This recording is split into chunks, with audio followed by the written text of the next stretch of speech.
Good morning, good afternoon, buenos días, buenas tardes a todos, and welcome to our session today, Innovating to Transform Our System. We'll share some introductions in about a minute, before or as I and Crystal are sharing introductions, please go ahead and share your name, your region. Use the chat box to share your name, your region, and then one word or phrase to describe what excites you about education. We'll kick it off like that. Excited to have you all here. My name is Antonio Tapia. I'm, I am, before I share kind of what I do, just a little bit about who I am. I was born and raised in the South Bronx, first generation college student, a Boricua One from the second, Bronx. Antonio. I'm sorry. I don't see anyone in the chat. I'm like, is anyone in here? Are you there? If you are here, I don't go know ahead if we and, need to give some time for people to get in. okay. I'm not sure. Oh, okay. All right, Mila. Thank you. All right, we can keep going. I just want to make sure. Hola, Mila, gracias. Y Lili, gracias a ti, thank you. And Jacqueline, okay, here we go. Thanks, Crystal. Okay. I didn't give enough wait time. I didn't pull my teacher card here. Um, but now that we see all of you here, good to see you all, and welcome. Again, like my name is Antonio. I was born and raised in the South Bronx. I was first generation college student here. Um, Puerto Rican, from the Boogie Down, and have been in education for the last 23 years. Uh, I was a student whose teachers had a ton of impact on him.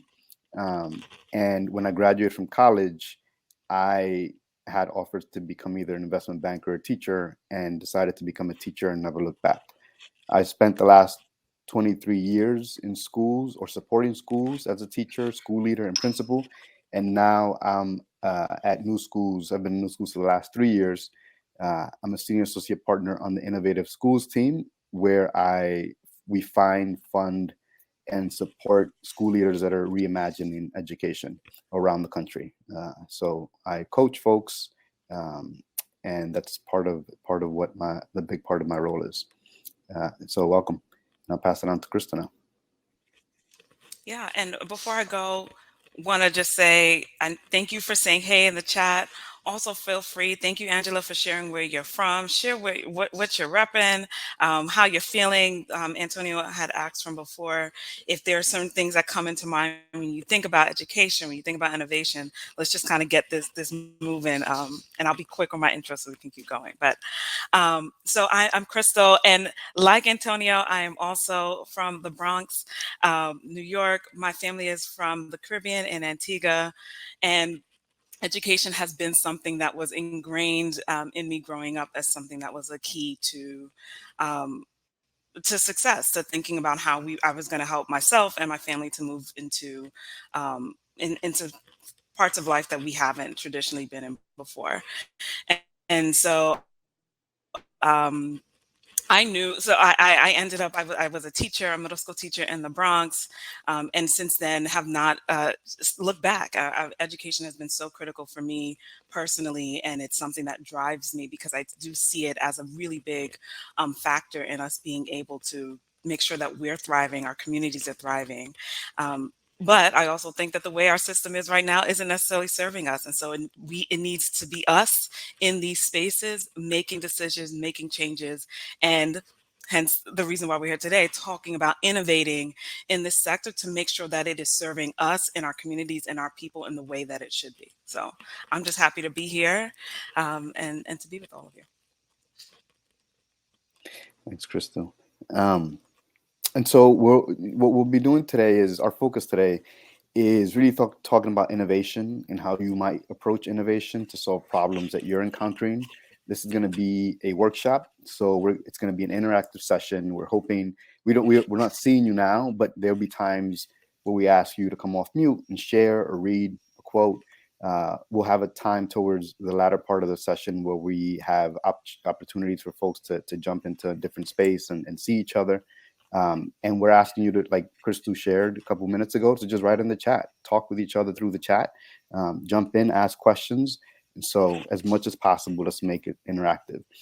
And we're gonna do kind of the work of thinking about problems and innovations through three ways. One is we're gonna spend the first part generating ideas and problems that you're seeing in your context and community that you would want to address.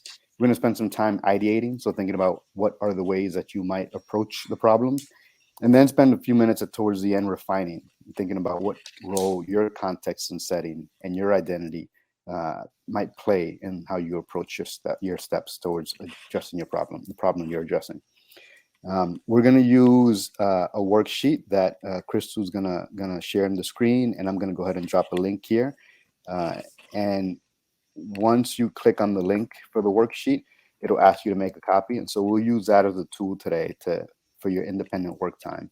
So we'll have some time. You have some time to kind of think and jot down ideas on your own throughout.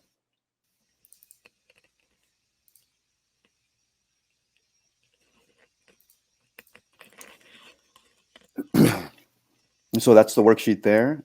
Each one of you will have your own individual one once you jump onto the link that I shared. Yeah, you can make a copy, and that'll be yours to use as a capture sheet and a think sheet throughout the session. Let's just see if I want to just make sure everyone's able to get access to that. So if you have any questions, please just jot that in. So we make sure that everyone's has access to this. Yeah, you can drop a thumb. I don't know how to put a thumb here, but you can drop a thumb or a yes, you got it. That'll let us know that you're able to access it. Yes, yes, Yay. yes, yes. Thank you. Okay. And so for as we think about problems, the problem is real.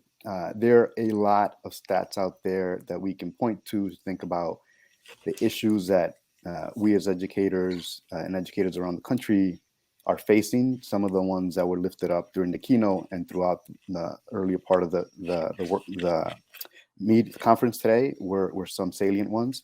The one we're sharing today is there are 10 million children in the U.S. that live below the poverty line, 2 times more children of color in poverty than white children. And then 14% of children that grew up in poverty graduate from college within 8 years. And we know college is not the only way to escape poverty or the only solution or pathway for folks, for students of color, for students in poverty. But none of these data points are good ones. So we have a massive problem. And we do know that college is one way of getting out of poverty.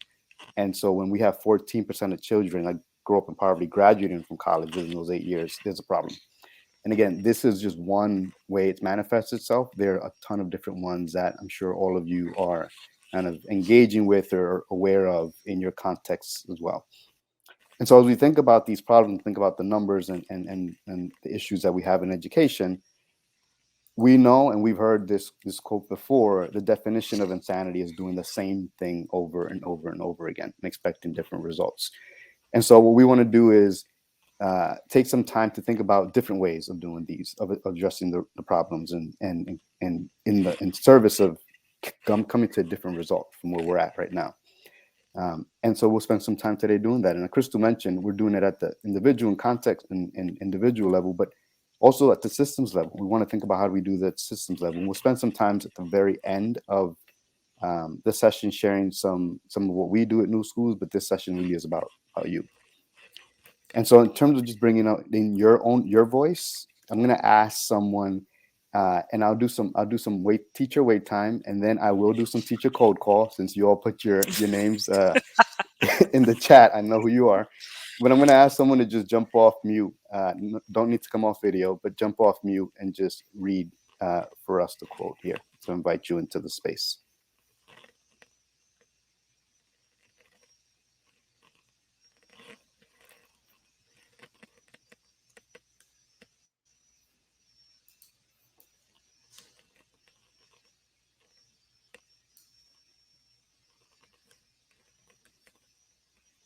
Maybe Jessica or Jacqueline or Angela, Milagros, Can you read? You calling all of them?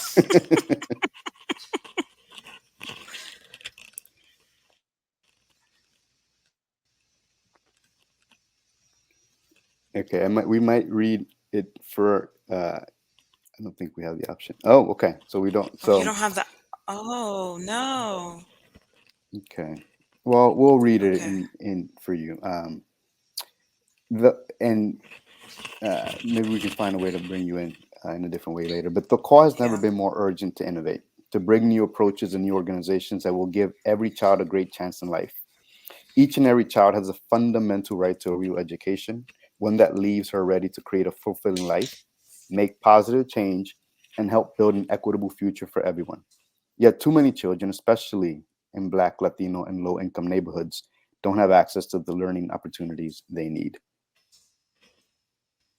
So as we think about needing to innovate, what we've usually done in the past is we've seen a problem, and we've gone right to the solution.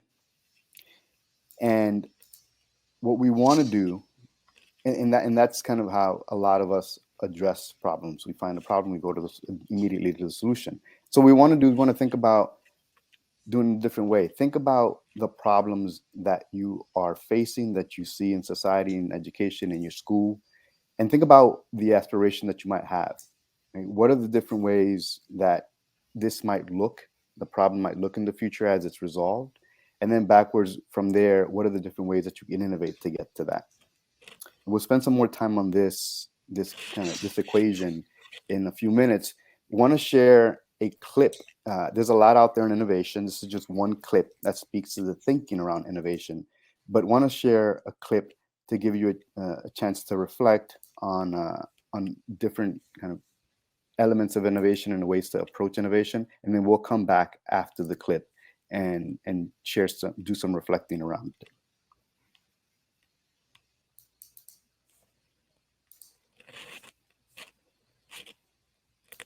I hear this all the time, especially from CFOs. It makes me laugh every time. CFO, what's your priority? Efficiency and innovation. Good luck with that. Innovation is not efficient. Innovation is trial and error. Innovation is experimentation. Innovation is testing. Innovation is doing something that fails and fails and fails and sticking with it, because we can see the light at the end of the tunnel, and we're not just going to walk away from this, even though it failed the first 2 or 3 times. You know, Seinfeld was a disaster with terribly low ratings when it first came out, and thank goodness they weren't making the decisions based on the numbers. They were making the decision based on what they felt was good television. And when we believe in something desperately, then the worst thing we can do is cut people off who have intense passion for something. If somebody has unbelievable passion for something that they want to, that they think can help the firm or change the industry, change the profession, why would we stand in their way? Why would we say, I want you to do this? Then they're going to go into whatever we're telling them to do, like this, with malaise. When they have passion for something and they fall, they'll fix it because they have passion for it.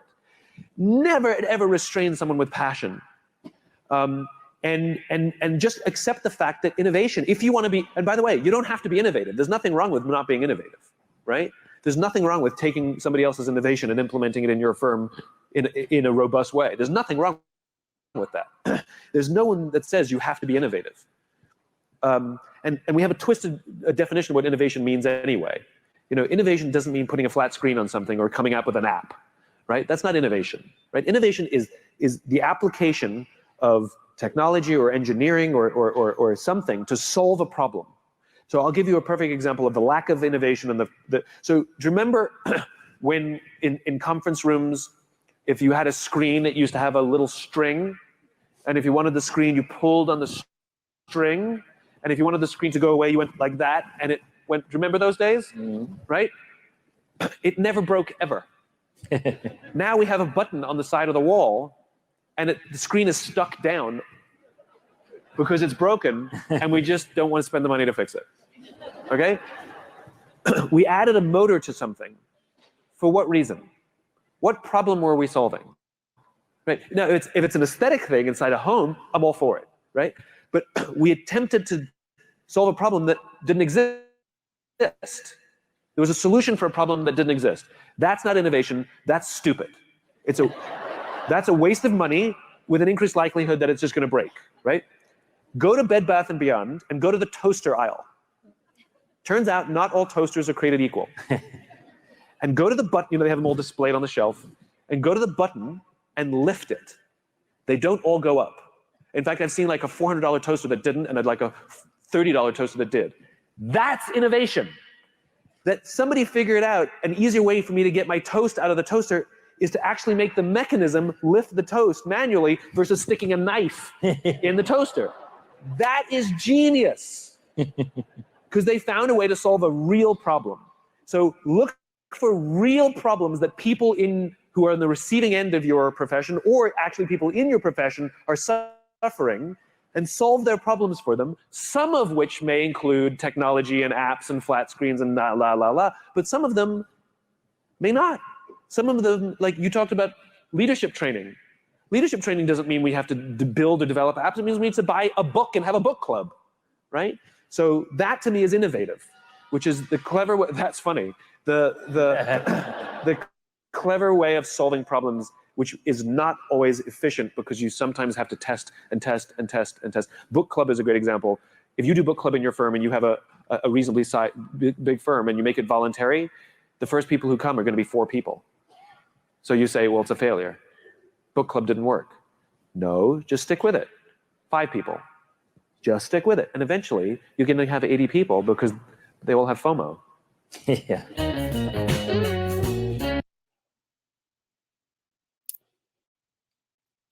So there's at least 3 concepts that we've elevated, and there are more potentially. And so we're going to invite you to engage with what was shared. And I'm going to add a link here. We're going to use Jamboard to do so. And when you open up the Jamboard, you have these 3 quotes, kind of these ideas that came out of this clip. And we'll ask you to spend some time on the side there, Post-its, taking Post-its and choosing one of these quotes on the page and adding your comments and your thoughts and your reflections on what you think about each one.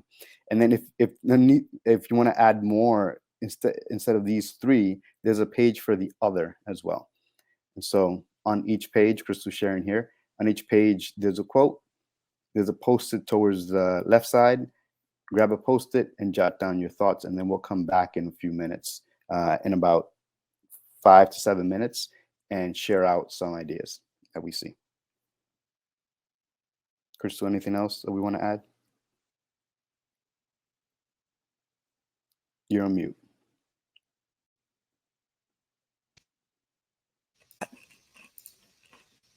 Yeah, I was just trying to show how to use the Jamboard.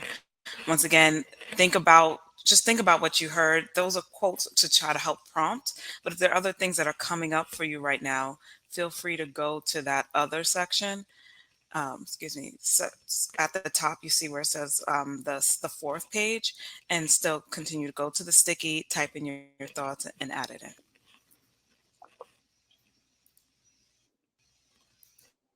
And then we'll come back in 5 minutes.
There's some really great thoughts being shared on the Jamboard. Keep going. We'll come back in about 2 minutes or so.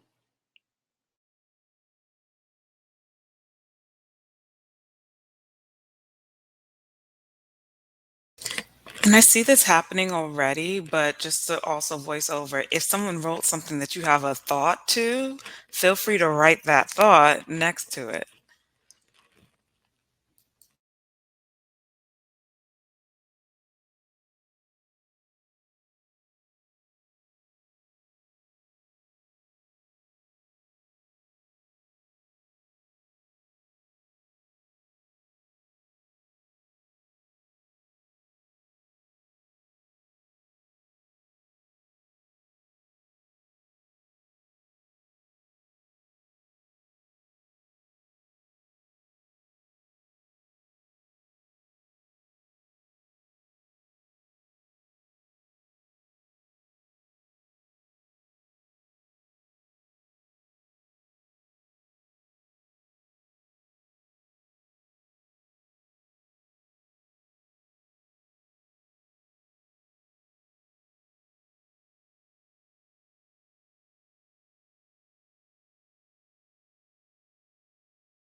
Okay, keep on writing. There's still post-its and thoughts being shared.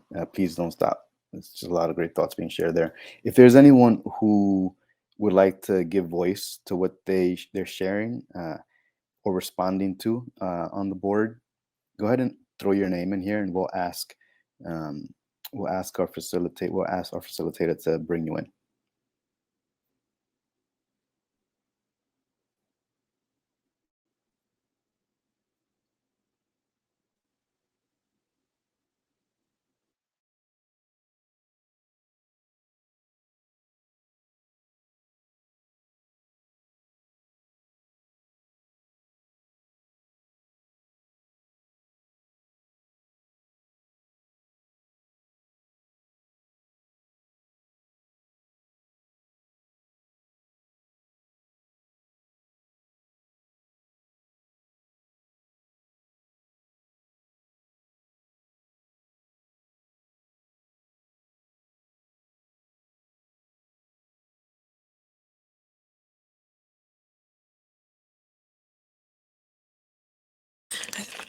I'm seeing comments around like the need to think about the culture that you're in when you're thinking about innovation, and about building trust and things like that. Um, and also sometimes in a context where people always want to see results really quickly, how do you have the time to build in some of that efficiency? So I want to just I think this is really good stuff, and whether you wrote it or you have or you responded to any of those things, it would be great if you could just put your hand up or something, and that way Mia can know to have you share. If you don't want to share video, it's totally fine, but it would be great to hear some voiceover with some of these things too.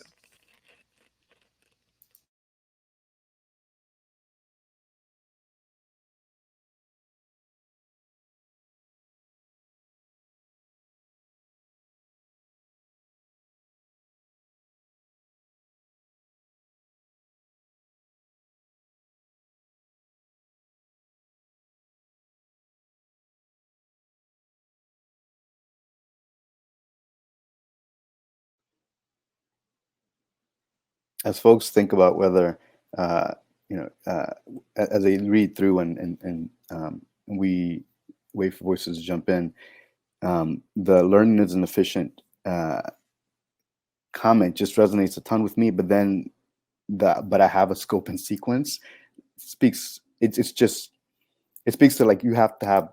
There's something about having a plan. Innovating is just like doing anything. There has to be a vision and a plan forward to rest the innovation on. Um, so Jacqueline, I see you're about to jump on. Feel free to come on.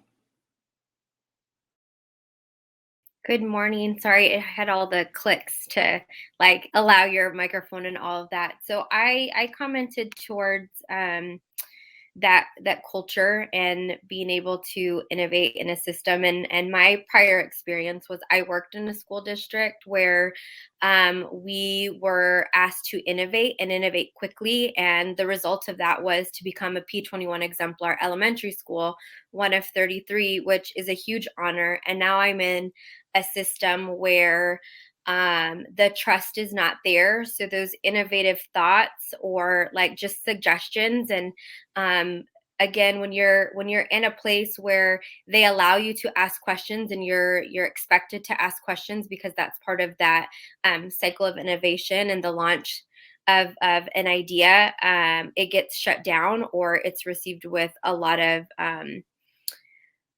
silence because those people that have been in the district for a long time don't want their strategies and steps changed because I think that creates fear for them. Fear that what they have presented in the past is no longer good, and that to them I think they internalize as a weakness. At least that's through my perception of what I've seen.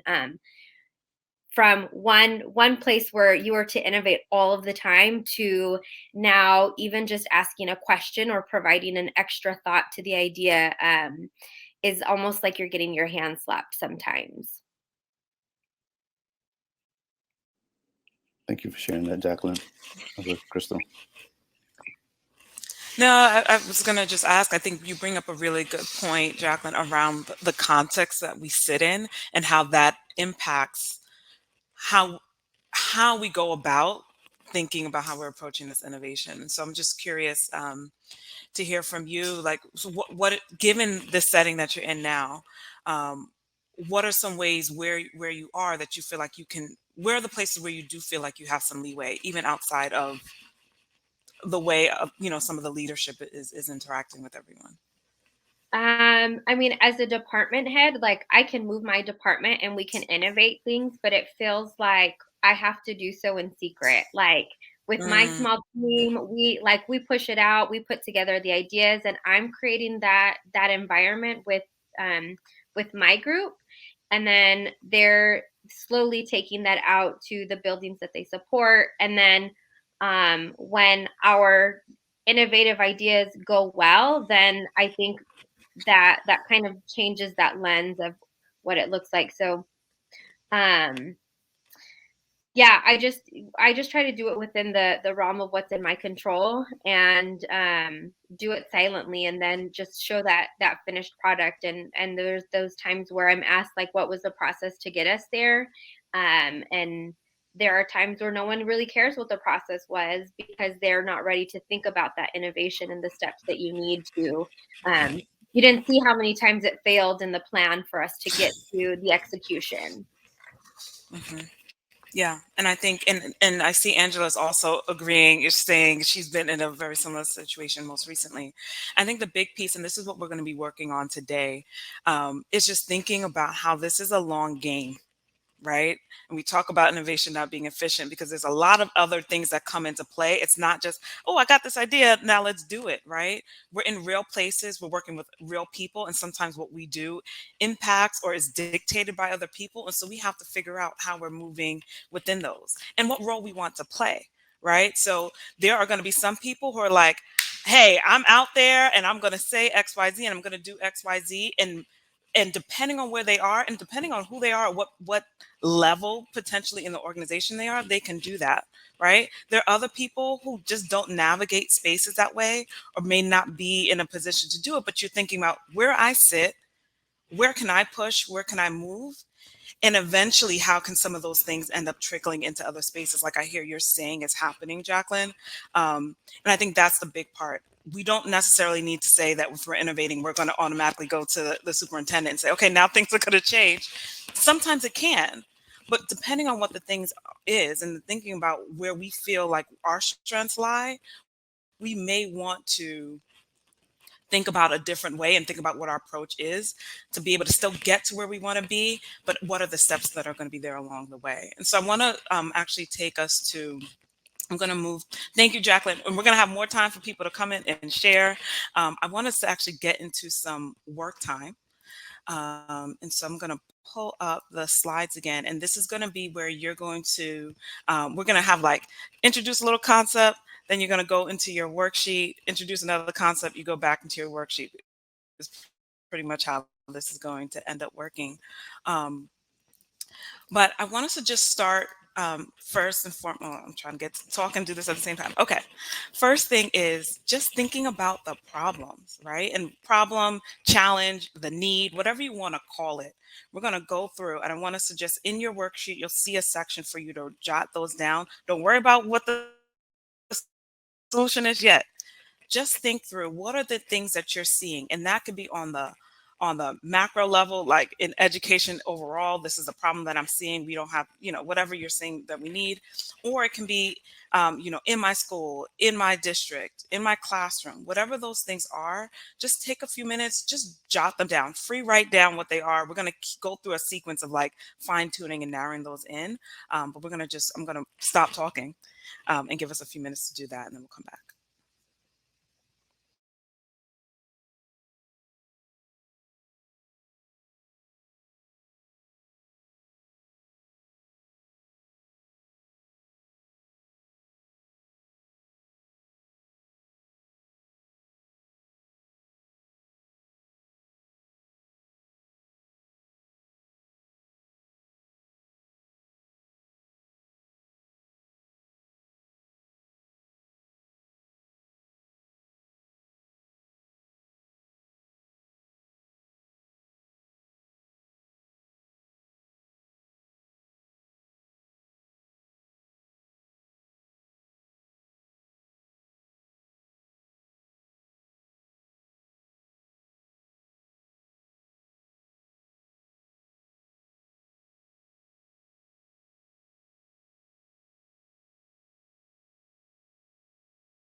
I'm gonna give us one more minute. And let me just stop. One more minute and we'll go from there.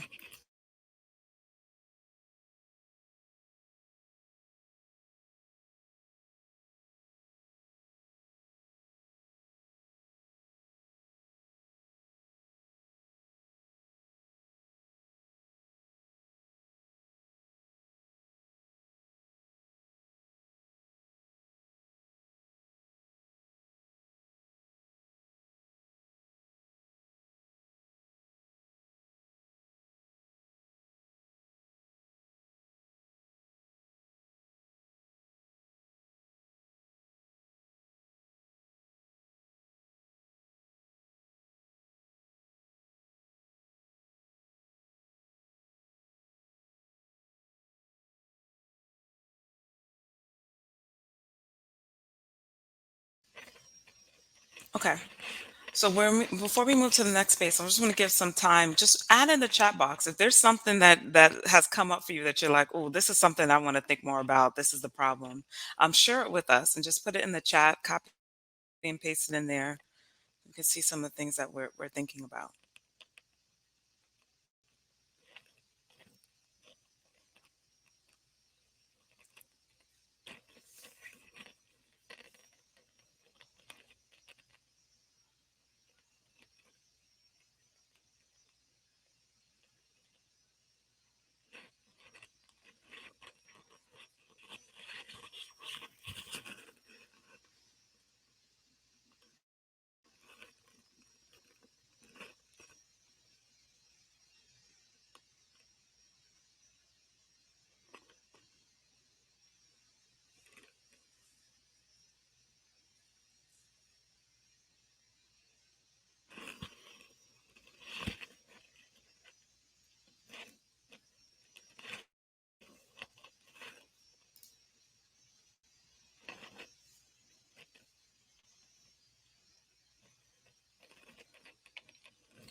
So I'm going to voice over. Thank you, Angela, for adding your thought. Angela shared dehumanizing punishments for our students.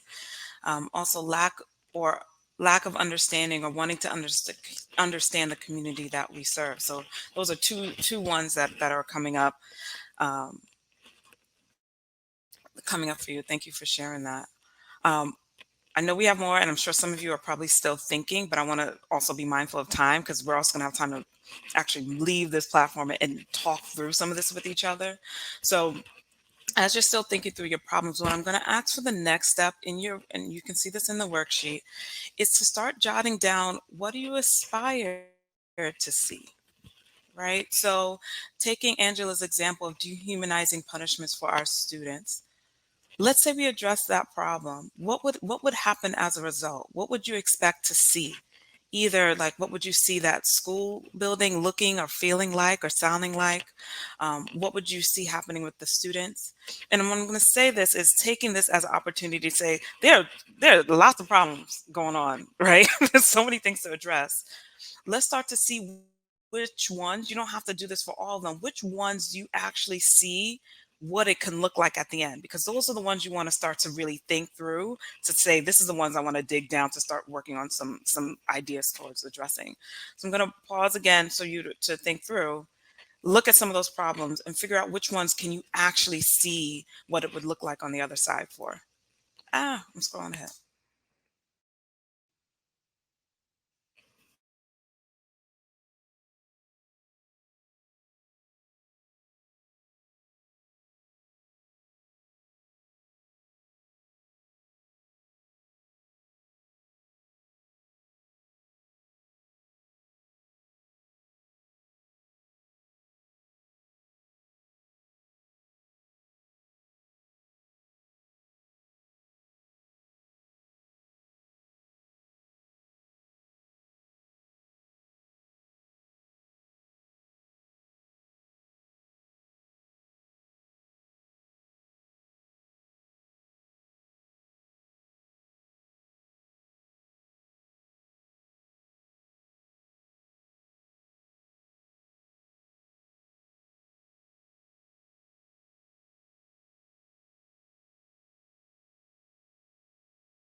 I'm going to give us another minute or two here, but I'm also going to give you the heads up that we're going to ask for someone to also volunteer to come on with us, whether you share your camera or not, to voice over some of that thing. What was that problem, and what is something that you're visioning to see at the other side of that problem?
All right. Thank you, Mia, for sharing that. I know if you're still thinking, continue to do so.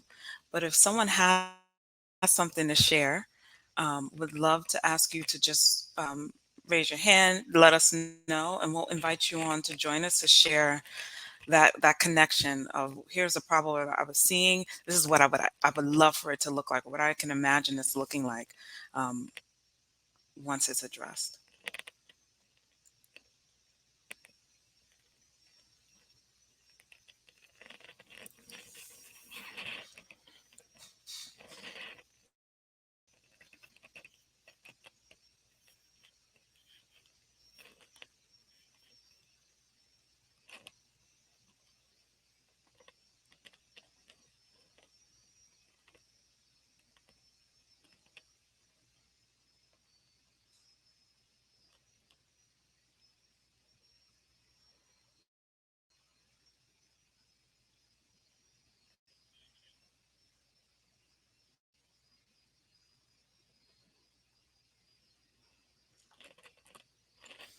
Thank you, Angela.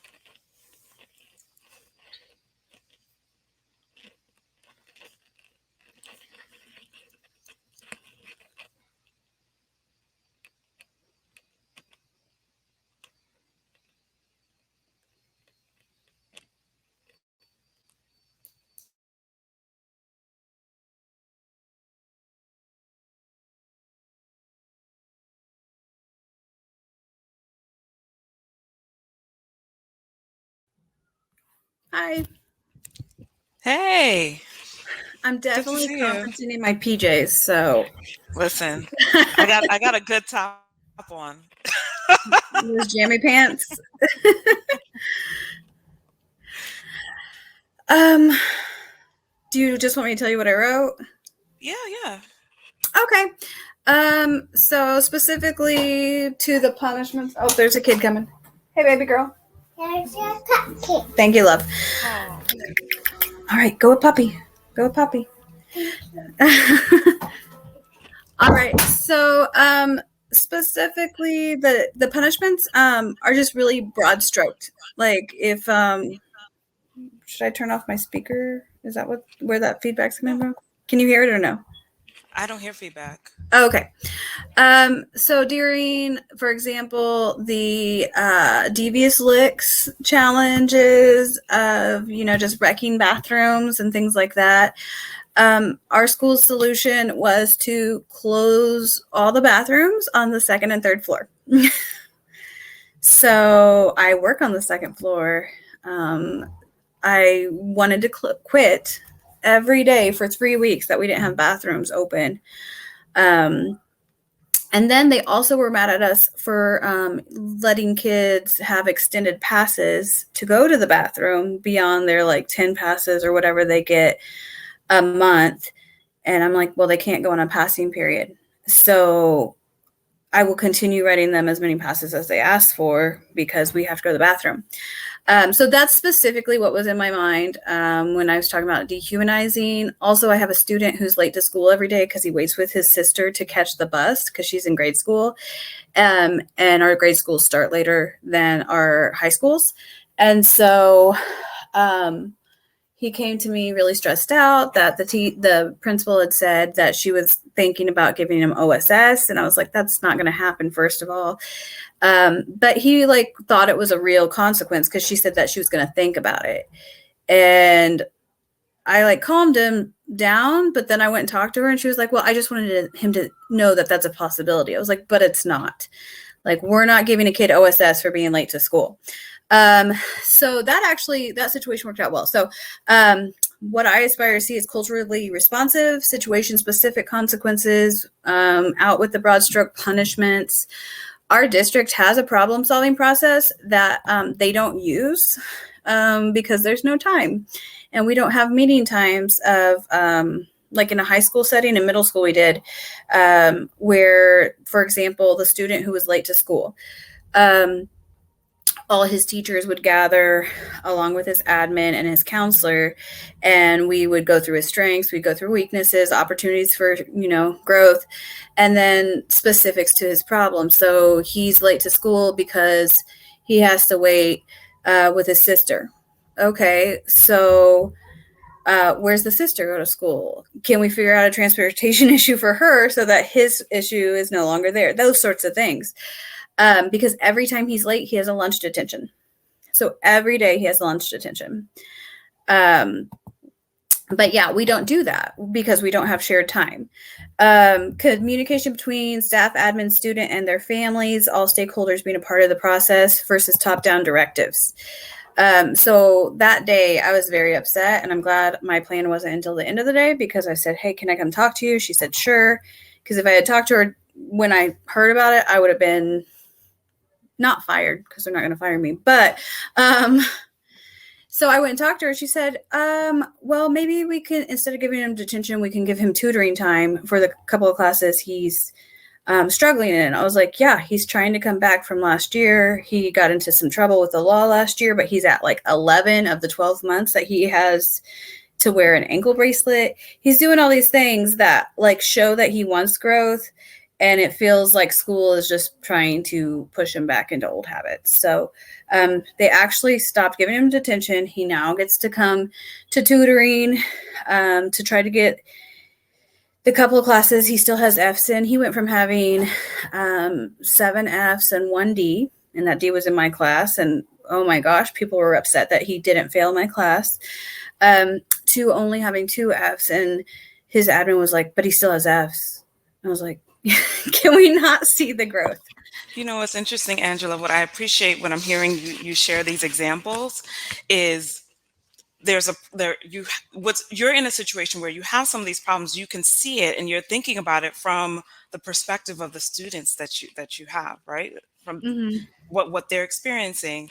And what I'm hearing is, when you're thinking about how to address these things, it involves interacting with other people, right? So it's Yeah. not necessarily all things that are like, oh, well, I can change this. It Mhm. also has to do a lot with how are you navigating conversations and ideas and mindsets that other people have to make sure that you're getting towards where you're saying you're aspiring for them to see, in terms of like more responsive, actual humanizing practices that understands the situations that students are in and gives them opportunities to still be able to interact with their bodily functions in the way Right. that they should, but then also they're learning too.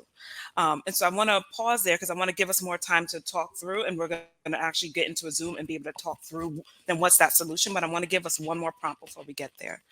And so that is to think about, and this goes along with what I was just sharing, is I know we said here's the problem, you want to think about what you aspire to, and then you're thinking about what that innovation is. But there's another piece that I think we were just talking through with Angela that I think is critical, and that's the stuff to think about where you fit in this piece. Before we come up with the ideas, right? You want to start to ask yourself a little bit more. Thank you for the 2-minute warning. Ask yourself some of these questions, right? What do you love to do? What are you good at? And I want you to think about that. Those are sometimes 2 different things. And then we have this blank here, thinking about like, what does your setting need? What does the context need? What is the actual need that's there? And by considering some of those, that will help you start to get a little bit further into what's my actual solution, right? I want to make sure that I'm clear, and I'm going to pause to see if there's any questions here. But the idea would be, before I come up with, oh, here's this idea that I have, now I see what the situation could be. I need to be thinking a little bit more deeply about where's the place where I sit, right? What's the thing that's still going to be able to give me joy, that I know I have the skills to be able to address, and how do I make sure that the thing that I'm saying is something that is actually needed in that space, are the questions that you want to ask. And so, Antonio, I want you to tell me if I'm wrong here, but I know we were going to do work time, but I'm given that Mia gave us the 18-minute warning, maybe we do move the Zoom now for people to kind of talk through this. So I'm going to give everybody a little bit more prompts, and then we'll go from there. So I want you to think about that.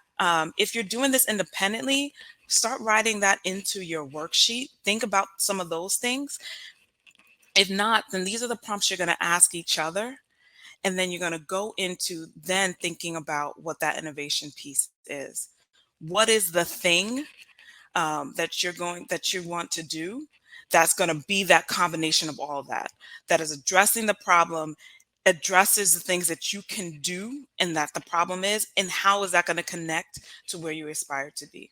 So you're going to have an option now to do this independently, stay in here and start jotting down those things. We're going to come back here. But if you're someone who likes to like talk things through a bit and want to get a little bit of support in thinking through what your idea is and where you fit in that, then we're going to move to the Zoom, and we're going to do that for, I'm going to say 8 minutes, given how much we still need to get through. Does that sound good, Antonio? Okay, so Antonio put the Zoom in the link, so we'll see some of you there who want to vocalize a little bit more.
Okay. Welcome back, folks.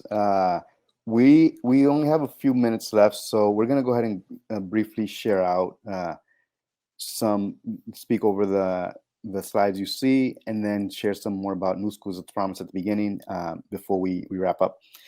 So just as you're all thinking about and this came up in some of the things that were shared earlier, and even some of the Zoom conversation we just had on the side.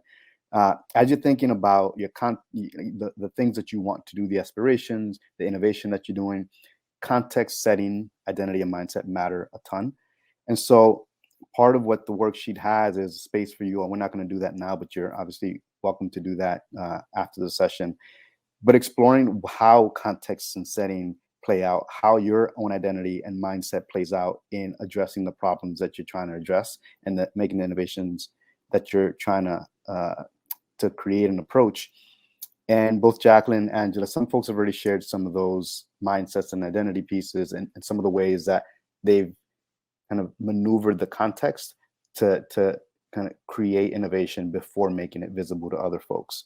So I won't say too much about that. Just I'm going to share an example, but I think there are some that were shared earlier that I think resonate with what this slide was speaking to. So I'm going to go ahead and open it up. I think if folks have any questions that are popping up, I think some folks have already shared they'll get together after this. And please, if you have ways to connect with each other, please continue to connect. I think the work always happens in between sessions, in between conferences. And so welcome you to do that. Any questions that are popping up for you all that Crystel and I can speak to? And what I'm going to do, Antonio, is as people are writing in, I'm just going to keep talking, and then feel free to just voice over. Oh, and thank you for we both, but yeah. Once again, the thing that I want to iterate here too is that these are the things to kind of get your juices flowing, to start thinking about how you want to enter into the space. How do you want to approach the problems that you're seeing? And what does that mean for you? Who do you have to be? What do you have to do? What do you have to navigate to be able to get to that thing that you're aspiring to? And so I said this before, this is a journey. This is a long haul game. It's not something that you just wake up on a Monday and say, this is what we're doing. It's something that constantly takes iterating and practice for the idea itself. And it often takes a lot of you to think about what does that mean for you and how you're interacting and who you are in certain spaces to be able to get that work done. And so we hope this is just like a little piece of like flavor or some salt to kind of get you going as you're thinking about these things, but think about this as a continual process. And the piece that I also want to share here is the role that we play here at NewSchools and with that. Our big piece is to think about ways that we can reimagine education, right? And we're also really, I don't know why I said really that many times, but it's really important for us to be thinking through who it is in the seats who are making those decisions. And I heard that come up in the keynote today when we're talking about leadership. And leadership can come in so many forms. You do not need to be the principal or the superintendent or the owner of a business to be able to do that. You can, and we need to be in those spaces too. But what can we do here and now to do that? And for NewSchools, that's a big piece for us. And we have various ways that we support financially and with even some of the developmental pieces to help you build out your idea, to be able to do something, put some of those ideas, the solutions you have to those problems in action, and build it so that it can be something that scales even beyond the one setting that you're in. And so those are just some of those things. I encourage you to go to our website. Antonio, if you could put that into the chat box, that'd be great. There will be more times for us to chat. And also I'll add in my email address. If you have some thoughts or things that you want to be able to think through, would love to hear from you. Because this is what we're trying to do. We want to help make sure that we're supporting the building of new leaders. And so want to thank you for your time. Want to reiterate how critical this work is in being able to make sure that we're creating an equitable and just system for all students. We're here, we're passionate about it, we can do it, and we need to be able to support each other along the way. And so I'm glad you shared connections with each other. We shared our context. We're here to support, and just thank you for everything that you are doing and are going to continue to do in this sector.